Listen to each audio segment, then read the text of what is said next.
What's going on, everybody? You have Tone here, back with some more Draft League content, and while it has been quite some time since I actually uploaded anything to my channel, it's been a better part of a month, I decided that while this is upload optional, I decided to try to have something going for my channel just so it doesn't remain dormant as long as it has been. I think the last thing I did was like a showdown live like about a month ago.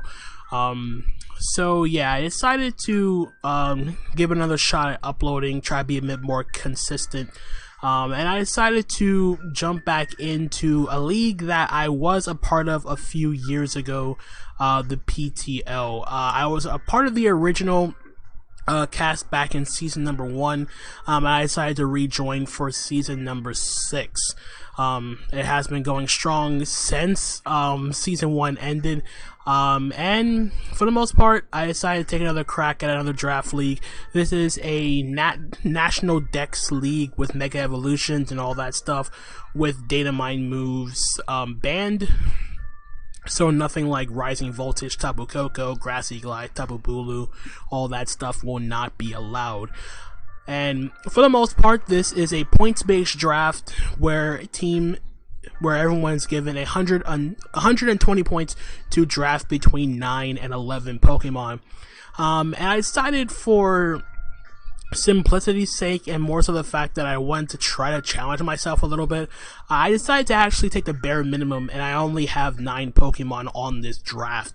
And I'll go over the mons I ended up picking, why I picked them, but more or less the team I actually ended up drafting for this league, more or less I have used every single Pokemon on this team at least one time. I'll just leave it at that.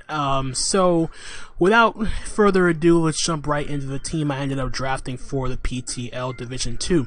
So out of 16 coaches, I ended up with the 13th pick in the draft, so I don't get the first crack at some of the higher anticipated mons, but this does give me a little bit more chance to go into take the best mon available and go from there.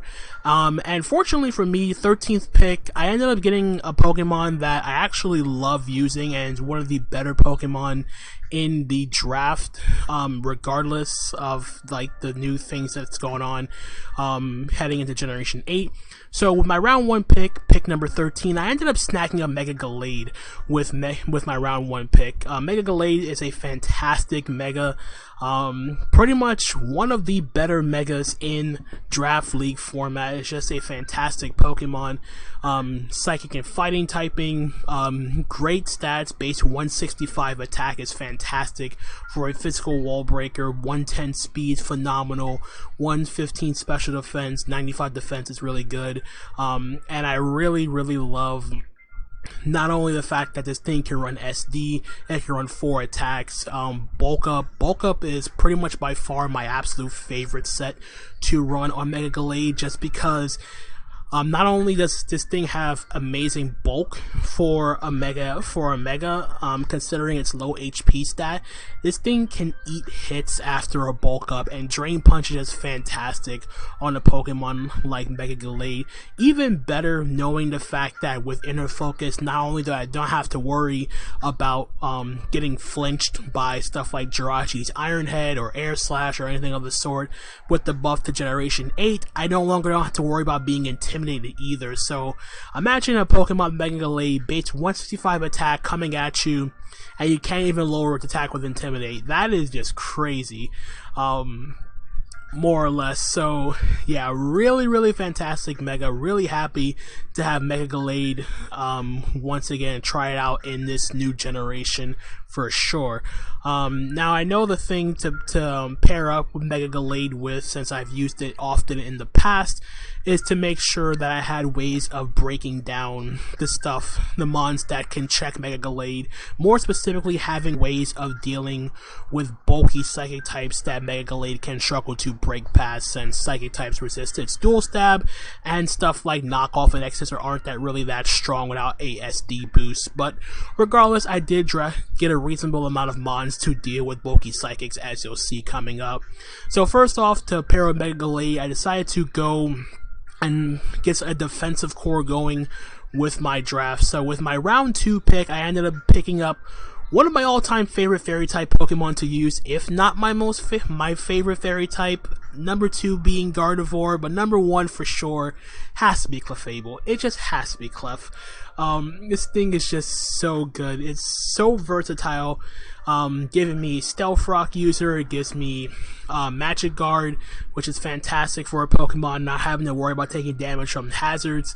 Unaware is great for having to stop setup sweepers, certain setup mons, and even more so getting access to teleport, so I can get the slow momentum with if I get potential wish support with Clefable. I can teleport into a breaker like Mega Gallade if I get a wish up, teleport into Gallade, get that thing back up to full, and then make it even more of a threat from an offensive standpoint. But other than that, Clefable is a great Pokemon on its own. I love running stuff like Tank Fable with Life Orb sets. I think that set is so underrated just because of the fact that every time we see Clefable, most people use it in a defensive role, but I really feel offensive Clefable should be used a lot more in draft league format because it has so much potential in terms of catching certain things off guard, especially with the wide variety of coverage moves that Clefable does have at its disposal, aside from having fire coverage like Flamethrower and Fire Blast, Thunderbolt, Ice Beam. Because it used to be a normal type Pokemon, it does get access to those crazy coverage options at its disposal. But yeah, Clefable is just a really solid mon in general. Really happy to pick this thing up for sure, and I'm really excited to see how far I can go with Clefable, especially considering the new toys it got at its disposal, more specifically getting to abuse slow momentum with Teleport. Moving on to another Pokemon that I absolutely love to use in draft league format. To anyone who knows me over the years, there's one other Pokemon that I absolutely love using, and I used to be to a point where I would never really draft a team without it.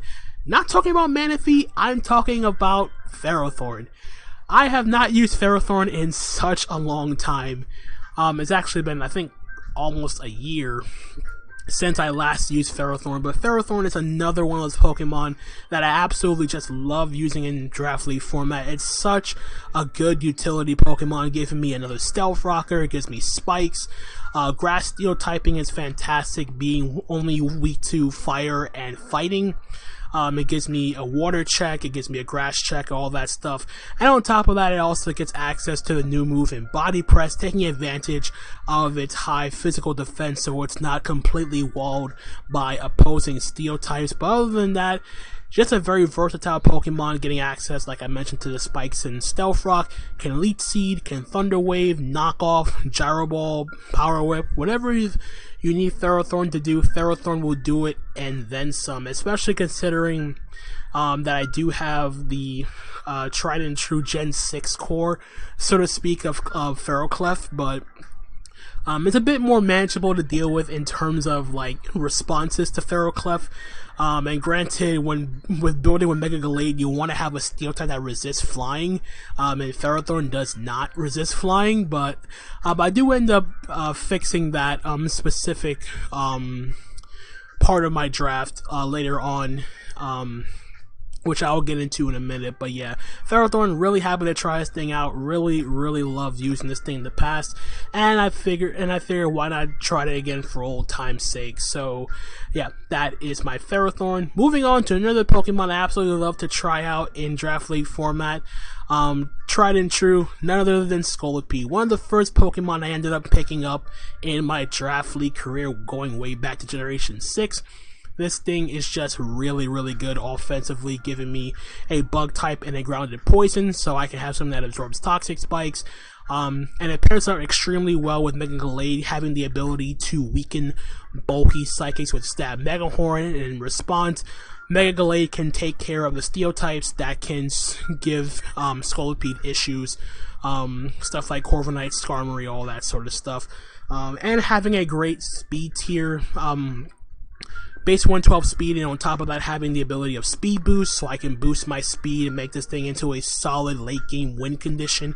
On top of that, there is the option to be running heavy duty boots on Scolipede, so I don't have to worry about taking 25% from Stealth Rock damage, making SD sets a bit more problematic for opponents if they do not prep well around Scolipede, as well as having to deal with Mega Gallade on top of that. So yeah, really fantastic pairing I feel between Scolipede and my Mega Gallade, and I'm really hoping to exploit the combination of these two mons in general, especially backed by the fact that I do have momentum with Teleport in Clefable. So that's pretty much all I want to say. It also gives me another option with Spikes and Toxic Spikes if I want to go that route as well.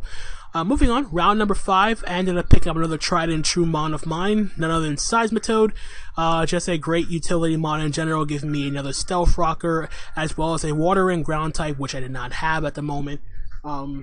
And of course, having that bulky Wish support from Clefable into something like Seismitoad that lacks recovery outside of switching in on water moves is just fantastic. Only having the one weakness to Grass, and I have a mon that I have two Pokemon, excuse me, that 4 times resist Grass in my Scolipede and my Ferrothorn. This just gives me a reliable Pokemon with Stealth Rock, a Water immunity, an Electric immunity, a ground type, and then I could also potentially run the option of running like Rain Dance, Swift Swim sets. Poison Touch can come in handy for specific matchups if I don't have to worry about running Water Absorb, but more often than not, Water Absorb will be the ability of choice, especially in terms of giving myself a response to certain Pokemon. Certain water type breakers, specifically something like Dracovish, which can be a bit problematic for my team. Granted, I do have a Ferrothorn, but Ferrothorn cannot reliably, I cannot rely solely on Ferrothorn to switch in to something like a Dracovish in that sense. But nonetheless, Seismitoad is one of those another good utility Pokemon for my draft, and it also gives my team a much-needed Fire Resist, which I did not have at the moment. So yeah, really good mon, really good utility Pokemon in general. Happy to have Seismitoad again for the for my team. Moving on, round number 6, I ended up snagging up Obstagoon. As I mentioned earlier, you really want to have you want to pair up Mega Gallade with a strong Dark type to deal with the bulky Psychics. Granted, I do have Scolipede, but having that other option of having a strong Dark type also benefits Mega Gallade. Obstagoon does fit that bill because not only can I get off stab knockoffs with Obstagoon, gives my team a Psychic immunity as well as a Ghost immunity. Thanks to its dark normal typing. It also gives my team a potential status absorber, so if something wants to like potentially Scald Burn or Will-O-Wisp my Mega Gallade, I have an Obstagoon, it has Guts, and I can fire off powerful Guts boosted facades, knockoffs, whatever the case may be. Also getting access to stuff like Taunt to stop slower, bulkier Pokemon from setting up, going for recovery, all that stuff. And it also gives my team Parting Shot momentum into potential breakers on my team: SD, Mega Gallade, Calm Mind, Clef, even Iron Defense, Body Press, Ferrothorn, or SD Scolipede is really good for Parting Shot momentum as well. It also gives my team a good speed tier, base 95 speed, just to close that speed gap I had between Seismitoad and the next fastest Pokemon being Scolipede. So just having something in between those two really benefits my team from a speed tier perspective, and just having a strong Dark type in general benefits Mega Gallade immensely. And yeah, that's pretty much all I wanted to say about Obstagoon. Just a very solid Pokemon in general. Can put a lot of pressure on defensive cores with the combination of Facade and Knockoff. And even other coverage options like Close Combat, Fire Punch comes to mind, even Obstruct to be a bit more of a nuisance. Switcheroo with Flame Orb to cripple walls or physical attackers that aren't Guts themselves can be a bit problematic for those types of matchups as well. So I do have some other options as well with my Obstagoon. So moving on, round number 7, I ended up picking up Noivern with my round 7 pick. Noivern gives my team a Dragon type as well as a Flying type, as I didn't have a ground immunity, let alone a Dragon type, so I can play my Dragon Fairy Steel Core, and more importantly, it gives my team some much needed speed. As outside of Scolipede, I didn't really have anything that at least threatened faster Pokemon. Granted, stuff like Zeraora and Dragapult can still run Modest and Adamant Nature respectively and still outspeed Noivern, but this just gives me a potential fast offensive pivot Noivern is also really good in terms of the fact that it does get access to Frisk, so I can scout items out, so I can see if my opponent's running any specific choice scarfers or choice mods in general. Infiltrator is also a good ability to bypass stuff like dual screen. Substitutes is also good, and it gives me fast momentum with U-turn. A defogger, I did not have removal on my team prior to picking up Noivern, so a really solid Pokemon in general.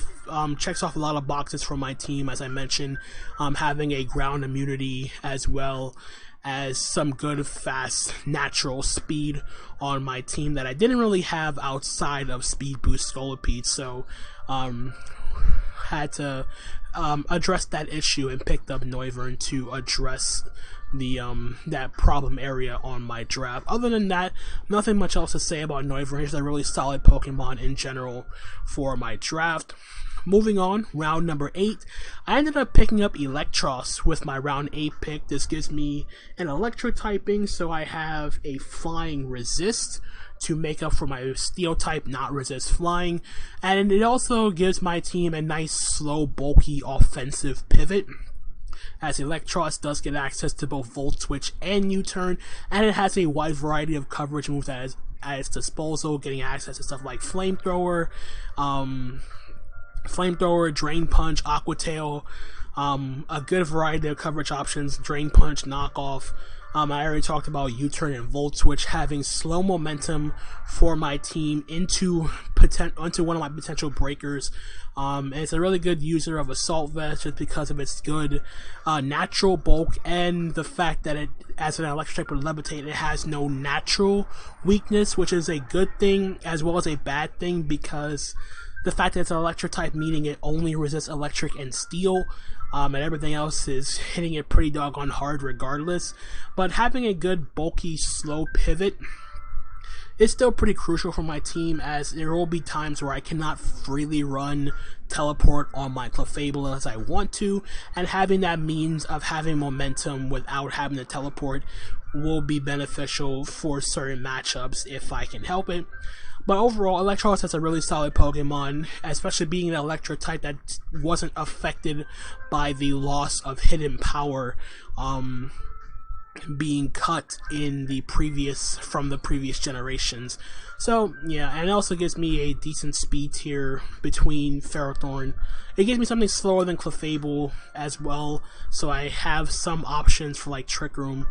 I have some means to deal with Trick Room outside of just Ferrothorn, keeping Ferrothorn around.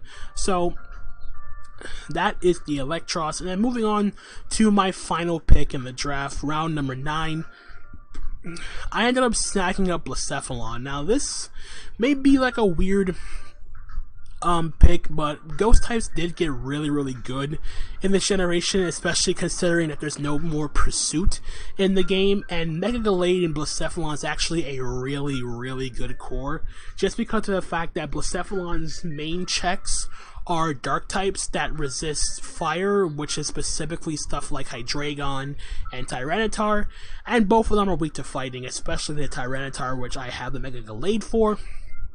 And in turn, Mega Gallade struggles with bulky psychics, and then having a strong Shadow Ball coming off from a Pokemon like Blacephalon also benefits Mega Gallade in getting those things weakened. It's still a really good Pokemon in terms of the fact that it has a decent speed tier, base 107. Having something in between Obstagoon and Mega Gallade is really beneficial, so certain Pokemon can't run, like Adamant Nature or whatnot, like stuff like Keldeo can't run Adamant, can't run Modest and still outspeed my Obstagoon or whatnot. Outside of that though, still a solid Pokemon in general, firing off strong fire and ghost type stab with Fire Blast and Shadow Ball. He also has potential to run like a bulkier Calm Mindset, as I get a speed boost on top of that, instead of getting a special attack boost that I would normally get from Beast Boost if I was running max special attack. Other than that though, Blacephalon is still a very strong, hard-hitting special wall breaker, which I didn't really have on the draft. Everything else that I have that's specially offensive is kind of weak. It's kind of weak without a boost, so stuff like even Noivern is not really that strong without me running like Life Orb or Choice Specs, whatever the case may be. But yeah, having a strong special wall breaker to pair with Mega Gallade as opposed to just running full on physical offense to break past stuff is a little bit better for my team, and it does benefit from the team that I currently have on my draft, especially considering I have multitudes of pivots like my Electros slow momentum into Blacephalon. I have Noivern fast momentum into Blacephalon, Teleport Clefable, Parting Shot Obstagoon. So I have those means of getting in my Pokemon if I need to. So with that all said and done, that is my team. I only drafted 9 Pokemon, as I said. Let me guys know what you think of my draft. What do you think of the team in general? If you see any flaws. I know it's going to be flaws, especially for a team that only has 9 Pokemon. So some Pokemon in certain matchups are going to be a bit more problematic than others, considering I don't have those extra 2 slots to have a means of dealing with said threats. But overall, I do like the team I ended up drafting. It's going to be a lot of fun trying out these Mons again, for the most part. Let me know what you think. Leave a like, comment, subscribe, all that good stuff. And until the next time, I'll catch you guys back for week number 1. Until then, this is Tone, signing out for now. Peace out.